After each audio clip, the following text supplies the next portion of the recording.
Today we're going to be speaking about how walking barefoot will change your life.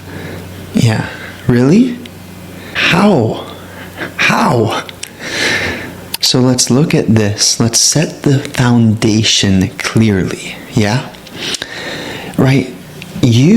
I know for a fact that you've gone outside before, and after feeling the sun or just breathing in the fresh air, you've consciously noticed that something feels different. And that something is your state of being, your state of mind, the place in which your energetic frequency is coming from. And so we look at it in that way, where this all comes down to energetic vibrations, which are radiating from us, our mood, our state of being, and our psychological outlook, our worldview. All of that correlates tightly. Now, walking barefoot alone, it's never one big change. It's never one big change, but it's 1,000 small, they're actually not small, but 1,000 adjustments that lead to a transition into a new frequency. That's what this is about. That's what this life is about. All of humanity. It all comes down to that. Not getting the lawyer status, not getting that beautiful lady, not having the dream drag drift in streetcar. Those are variables, sure, but what everything truly comes down to is the place in which we are, the place in which our state of being is. So,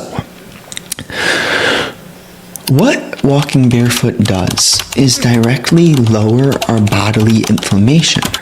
And when our body is less inflamed, odds are that our mind is going to have a little bit more space to see things clearly. What is inflammation, right? It's usually your body being overdone in some way, and therefore it has the reaction of inflammation.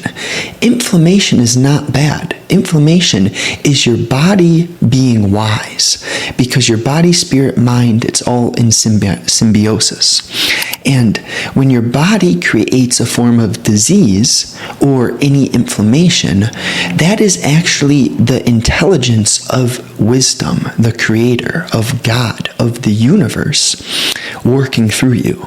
Because your body's immune system is so wise, so intelligent, that it creates that inflammation as a defense mechanism. So therefore, the inflammation itself is not the root, okay? But all that being said, when you walk barefoot and you're connected to the soil, the grass, the sand, or even you're in the water, sand on the bottom, I digress. When you connect yourself in this way to the universe, to the nature, you have more space within. You can almost, if you'll just watch it, you can see the state of your being actually shifting. Like you can watch this stuff actually happen. But it requires a certain drive, a certain level of energy and commitment to actually observe the subtle or not so subtle once you get to a certain level. Those shifts. Because we're always in motion. The only constant is change. And you cannot step into the same river twice. You know, maybe it's the same physical location, yeah, but the water's always moving, and therefore it's not the same river. So, we look at this and we start to see how wise we are, right? And when I say that, there's also a devious aspect of what we are that blocks out that innate wisdom, right? And that's the ego defense mechanism. That's the psychological sense of Justin, me, or I. And all of the beliefs, the attachments, the specific perceptions and opinions that I have liked or disliked, attached or detached, or, loved or totally blocked myself off to via cognitive dissonance. So there's there's branches here, and things are constantly in motion, coming together. So we have to perceive holistically.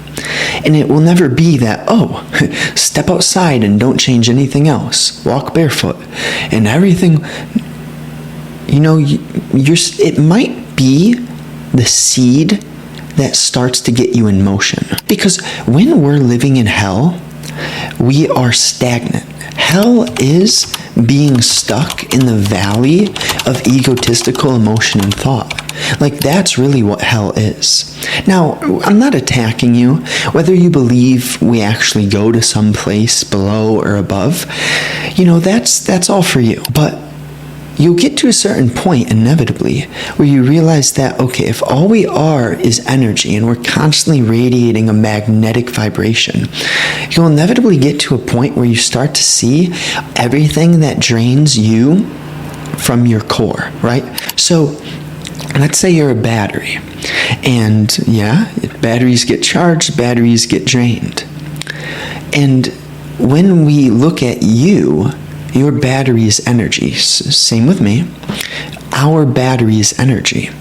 And therefore, one of the most fruitful things that you can ever do in your time here on this planet is to start to become more in tune with the nature, and therefore have a deeper, more precise, energetic understanding.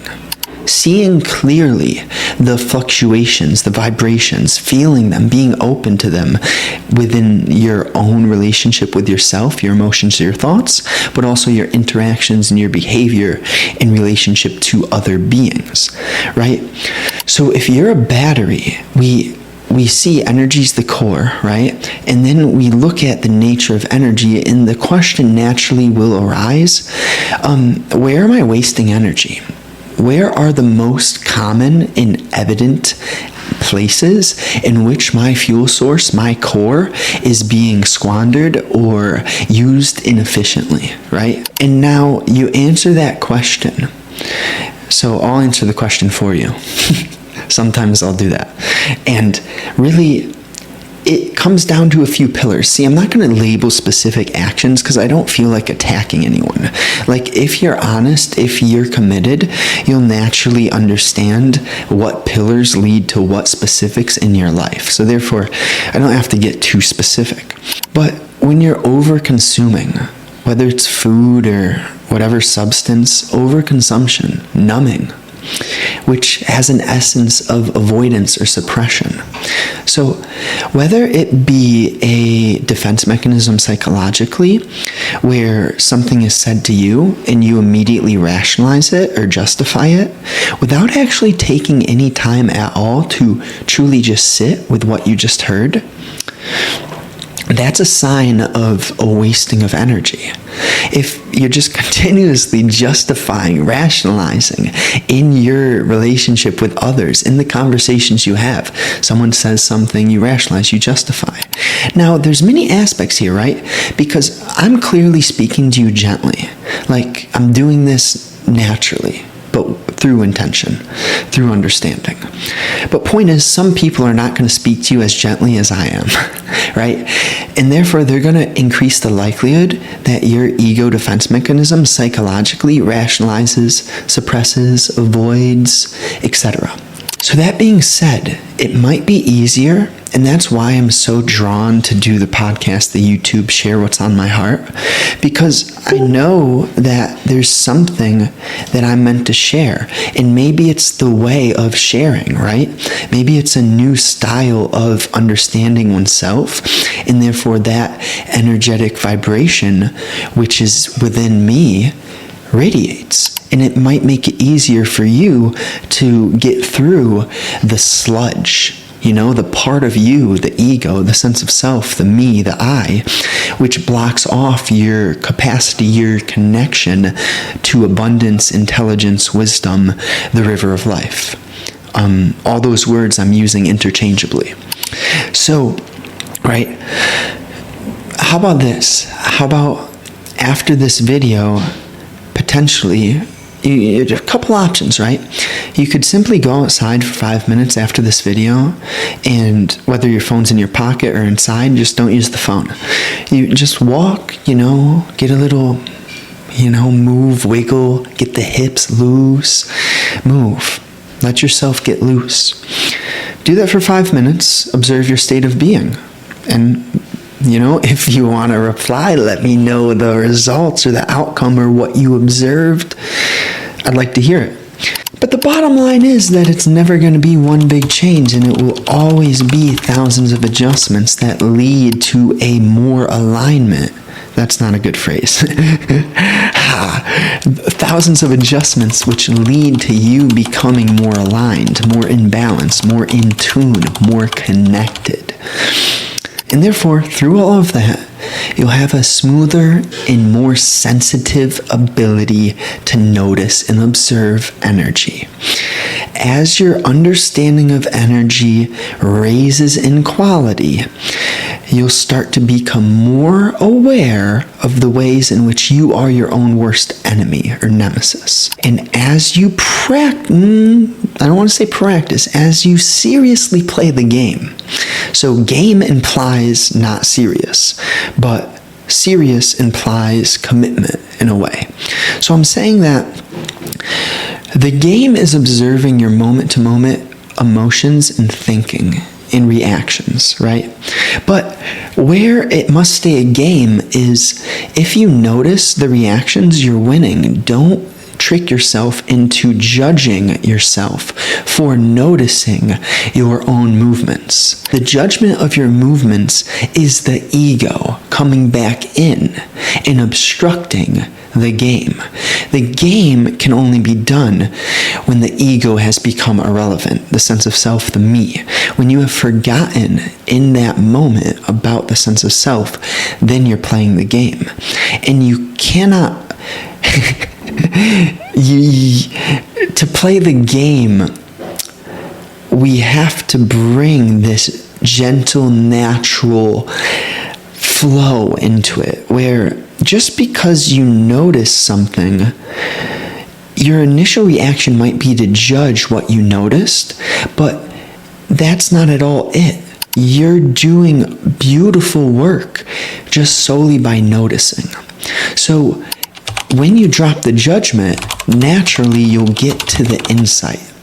And the insight is going to, or rather the lesson will continuously be taught to you in different forms, in different seasons, in different structures of your life until you grasp the insight. But once you grasp the insight, you have the insight. And you won't lose the insight. Now, that being said, I'm not saying that you can't lose the insight. I'm saying you won't lose the insight because you see so clearly that there are ways of living. Yeah? And once you have an insight into the most natural, aligned way of living, there's no way that you'll ever go back. You might have moments where you want to go back. You might have moments where you're stuck in your ego, but the fact is that you can't go back. And I didn't make that up. That's just the fact. Now, don't believe me, right? When I say that's just the fact, like, I'm challenging you to see the fact yourself. I'm not saying, hey guys, I'm stating the fact, blindly believe me. That's not what I'm saying. But it is the fact. So go see if it's true yourself. Bottom line is, it's 1,000 small adjustments. Walking outside barefoot is one adjustment. It's gonna lower your body's inflammation. It may lead to more psychological space. And then you might clean up your life. You might become a bit more sharp, a bit less dull and mechanical and routine-like, right? People say, like, atomic habits. Nothing wrong. I'm not attacking James Clear. I'm just saying to live habitually and mechanically implies dullness. And there's a way to have structure in your life where it's loose, and that structure guides you. It gives you some nice perimeters, but the perimeters are not limiting. They're abundant perimeters.